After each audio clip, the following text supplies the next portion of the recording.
पारित किया तो उसमें हम लोगों को दो ताकतें थी, एक इलेक्शन से और एक सिलेक्शन से। इलेक्शन से कौन है? जो हमारी वोट के आधार पर एमएलए एमपी या कोई भी जनप्रतिनिधि बना। और सिलेक्शन से कौन है? जिसको हम सेक्रेटरी कहते हैं, जिसको हम डीएम कहते हैं, जिसको हम आईपीएस अधिकारी कहते हैं, जिसको हम जिला पंचायत का राज अधिकारी कहते हैं। वो लोग अपनी शिक्षा की योग्यता के आधार पर वहां सेलेक्ट होकर के आए। तो जब हम बाहर की बात नहीं कर रहे हैं, विधानसभा की बात नहीं करेंगे, लोकसभा की बात नहीं करेंगे, हम ग्राम सभा की बात करेंगे, क्योंकि गांव की बात करेंगे तो हम गांव के लोग समझ में आ जाएगी बात। तो गांव के ऊपर दो लोगों को बना दिया, एक हमने और एक सरकार ने।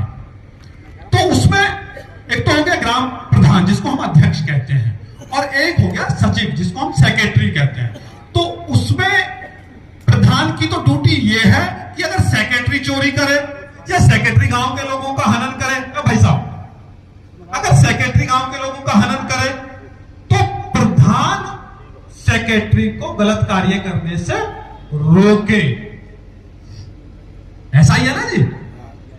और प्रधान अगर कहीं काम गलत करता है तो ये सेक्रेटरी की जिम्मेदारी है, जिसको लाखों रुपए वेतन हमारे टैक्स से दिया जाता है। उसे सरकार ने इसलिए नियुक्त किया है कि वो हमारे पैसे से हमारे अधिकारों की, हमारे गांव में जो नाली खरंजा बन रहे हैं उसमें कहीं ग्राम प्रधान चोरी ना कर ले। यानी कि सेक्रेटरी को और ग्राम प्रधान को एक दूसरे का पूरक बना दिया। अब लगा कि अगर तू मेरी, मैं, अब इन लोगों ने क्या करा, इन लोगों ने गठबंधन कर लिया, ना मैं तेरी कहूंगा ना तू मेरी कहे। यानी कि उस 30% में से, जिस प्रधान जी आपसे मैं माफी चाहता हूं, आप अन्यथा ना, ये एग्जाम्पल बतौर बात कर रहा हूं, ये मैं आपके लिए नहीं कह रहा हूं। ये जो है, जो 30% की बात निकल के आई कि भाई आधा तुम लो आधा हम ले।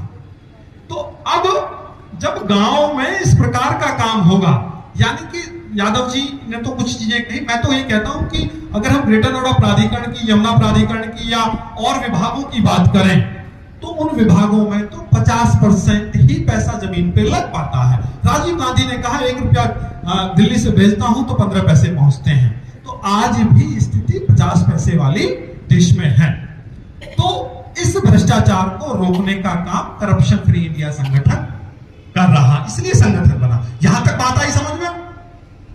अब बात आती है, थोड़े से बढ़ते हैं 6 समितियों को लेके, जिनको लेके शिक्षा, चिकित्सा, पुलिस, तमाम चीजों को लेके हमारे वक्ता